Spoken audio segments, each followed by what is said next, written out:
Continuando com mais informe, a Aruba Bankers Association está sostenendo esforços de Blood Bank para Aruba aumentar a quantidade de donantes na Aruba nos isla. O projeto de The Traveling Blood Bag agora na de 3 destinos. Está no Banco de Caribe, onde o clientela por llenar formulário assim vira donante que por salva uma vida.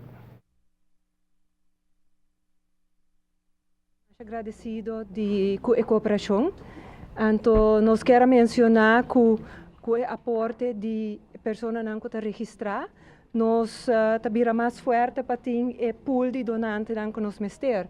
Se nós vai receber cifras de ano passado, Blood Bank a entregar 2.721 sacos de sangue corá, 282 sacos de plasma, e nós entregar 384 sacos de trombocitën, de qual o sangue corá e aqui na fim de julho nós entregar 1.508, que me inamos a acabar com nós a reach mais com metade de lo qual que nós entregar ano passado. E assim nós vamos a trend tur ano, que tur ano operação mais complicada, tem mais especialista, mais operação na suceder, hopi mais maleza na to tratar aqui na Aruba, para qual botim mester de diferente tipo de sangue nang aqui.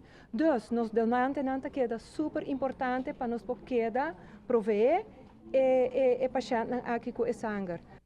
A logra 47 inscrições em dois outros bancos e tem a promessa de 3 localidades de campanha aqui a logra 12 inscrições adicionais. A maioria de pessoas que a inscrever, mientras tanto, já tem contato com o Blood Bank e a assina entecaba e agora em espera de resultados. Se turco esta maneira de acertar, dentro de 2 lunas, nanta clapa a assina promete donação. E Blood Bank está enfatizando que está contente com o interesse que tem e com cada donante adicional por salvar uma vida de qualquer situação de emergência que apresenta.